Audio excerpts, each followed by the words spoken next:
పిఠాపురం మాజీ MLA Telugu Desam party incharge Varma గారికి నారా చంద్రబాబు నాయుడు గారు మరోసారి బిగ్ షాక్ ఇచ్చాడు.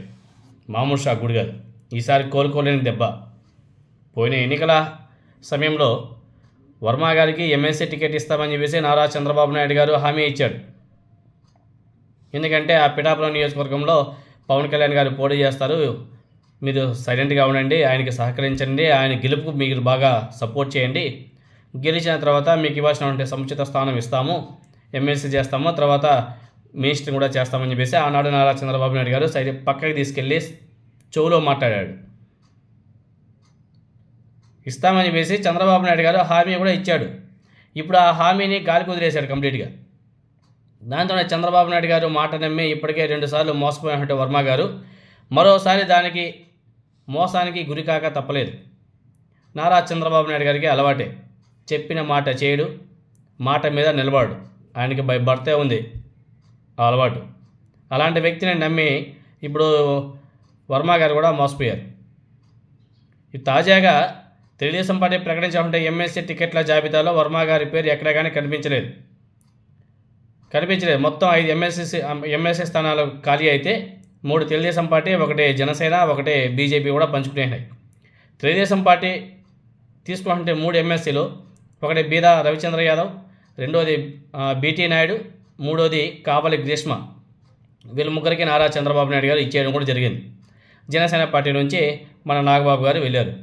ఇంకా బీజేపీ వాళ్ళు ఎవరికి ఇచ్చుకుంటారో ఏమో తెలియదు. మొత్తానికి ఇక్కడ కూడా నారా చంద్రబాబు నాయుడు గారు వర్మ గారికి పాపం మోసం చేశారు. పవన్ కళ్యాణ్ గారికి పిఠాపురం ఎమ్మెల్యే సీట్ను వర్మ గారు వదులుకున్న క్రమంలో ఎమ్మెల్సీ టికెట్ హామీ ఇచ్చాడు చంద్రబాబు నాయుడు గారు. ఇప్పుడు తీరా చూస్తే వర్మ గారికి ఇచ్చినట్టే హామీ కూడా నిలబెట్టుకోలేదు. చంద్రబాబు నాయుడు గారి తీరు మీద వర్మ గారి వర్గం తీవ్ర అసంతృప్తి కూడా ఉంది. మరోవైపు వర్మ గారి రాజకీయ భవిష్యత్తు కూడా ముగిసిపోయిందన్న ప్రచారం కూడా గట్టిగా నడుస్తుంది. ఎందుకంటే ఆల్రెడీ పిఠాపురం నియోజకవర్గాన్ని కంప్లీట్గా కూడా పవన్ కళ్యాణ్ కబ్జా చేసేశారు, జనసేన పార్టీ కబ్జా చేసింది. యాక్చువల్గా వర్మ గారు పిఠాపురంలోనే తన రాజకీయ భవిష్యత్తు అనేసి నిర్ణయించుకొని అక్కడే కష్టపడి అక్కడే పనిచేసి అక్కడే ఆయన కష్టం నష్టం అంతా కూడా ఆ నియోజకవర్గంలో పడ్డాడు. ఇప్పుడు ఆ నియోజకవర్గాన్ని వేరే వాళ్ళు వచ్చి ఎత్తుకెళ్ళిపోతే ఆయన పరిస్థితి ఏమిటి? అలా అని చెప్పేసి తెలుగుదేశం పార్టీ అధిష్టానం ఏమైనా సరే ఆయన సముచిత స్థానం కల్పిస్తుందంటే లేదు. ఎప్పుడు చూడు పవన్ కళ్యాణ్కి సపోర్ట్ చేయండి అన్నారు.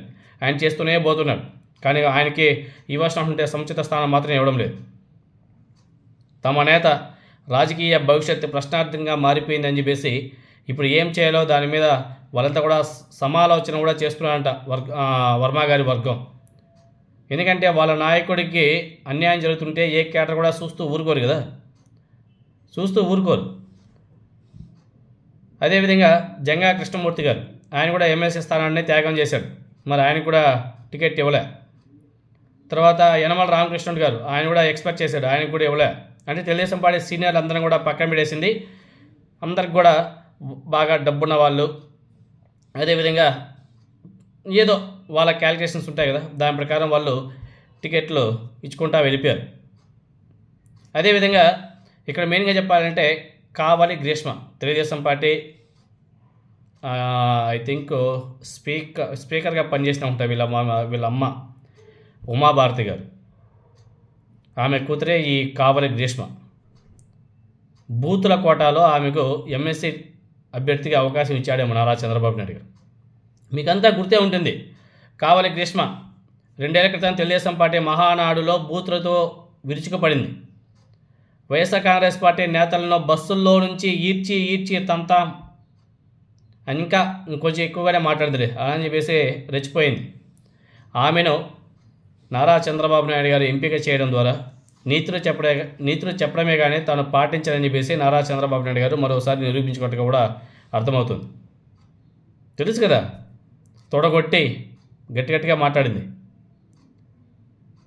నారా చంద్రబాబు నాయుడు గారు ఉన్నాడు మహానాడు సభలో. వందలాది మంది తెలుగుదేశం పార్టీ సీనియర్ నేతలు, వేలాది మంది తెలుగుదేశం పార్టీ కార్యకర్తల సమక్షంలోనే తొడగొడుతూ రాయలేని భాషలో బూతులు, అసలు ఇంకా బూతులు అయితే ఇంకా నా సాయంత్రం అట్టే విర్రవీగింది. ఎవడైనా సరే జగన్మోహన్ రెడ్డి అంటూ ఇంటికి వచ్చినా, బస్సు యాత్రలో వచ్చినా బస్సుల్లో నుంచి ఈడ్చి తంతాం, ఇంకా ఏదో రాష్ట్రాన్ని రావణ కాష్టం చేస్తామని చెప్పేసి కూడా ఏదో మాట్లాడింది. సిగ్గు శరం లేకుండా బస్సుల్లో వెళ్తారా, బస్సులో నుంచి ఈడ్చి తన్నకపోతే అని చెప్పేసి తొడగొట్టి తెలుగుదేశం పార్టీ గడ్డలో పుట్టిన వాళ్ళమే కాదు అని చెప్పేసి చంద్రబాబు నాయుడు గారి సమక్షంలోనే వైఎస్ఆర్ కాంగ్రెస్ పార్టీ నేతల మీద బూతుల దండకం ఎత్తుకునింది. అంతేకాకుండా మీరే మాకు అండ, మీరే మాకు ధైర్యం, మీరే మాకు స్ఫూర్తి అని చెప్పేసి చంద్రబాబు నాయుడు గారిని చూపిస్తూ లోకేష్ అన్న కోసం అందరం కూడా గట్టిగా ఉంటామని చెప్పేసి గట్టిగా చెప్పండి తమ్ముళ్ళు, జై తెలుగుదేశం అని చెప్పేసి కావలి గ్రీష్మ గారు తెలుగుదేశం పార్టీ మహానాడులో చేసినటువంటి వ్యాఖ్యలు మీకు అందరికీ కూడా బాగా గుర్తే ఉంటాయి. సాక్షాత్తు తెలుగుదేశం పార్టీ అధినేత నారా చంద్రబాబు నాయుడు గారు, వందల మంది తెలుగుదేశం పార్టీ నాయకులు వాళ్ళ సమక్షంలో గ్రీష్మ అసభ్య వ్యాఖ్యలు చేస్తూ తొడగొడుతూ బూతులతో విరుచుకుపడ్డ చంద్రబాబు నాయుడు గారు కనీసం ఇదేంటని చెప్పేసి ఆమెను వారించను లేదా అన్నాడు. వారించలే. వైఎస్ఆర్ కాంగ్రెస్ పార్టీ నేతలు ఆయన భార్యను ఏమీ అనకపోయినా అన్నారని చెప్పేసి నానాయాగి చేసినటువంటి నారా చంద్రబాబు నాయుడు గారు ఇప్పుడు ఎమ్మెల్సీ స్థానానికి కావలి గ్రీష్మ గారిని ఎంపిక చేసి తన మనస్తత్వం ఏమిటో కూడా చాటుకోవడం జరిగింది. ఇదేనా నారా చంద్రబాబు నాయుడు గారు చేసినటువంటి పని? ఇలా సీనియర్లంతా కూడా పక్కన పెడేసి జూనియర్లకంతా ఎవరైతే గట్టిగా ఇలా తొడలు కొట్టి గట్టిగా తిట్టారో వాళ్ళకంతా కూడా నారా చంద్రబాబు నాయుడు గారు ఎమ్మెల్సీ టికెట్లు కేటాయించారు. మొత్తానికి మన వర్మ గారిని మాత్రం గాల్లో కలిపేశారు వీళ్ళు.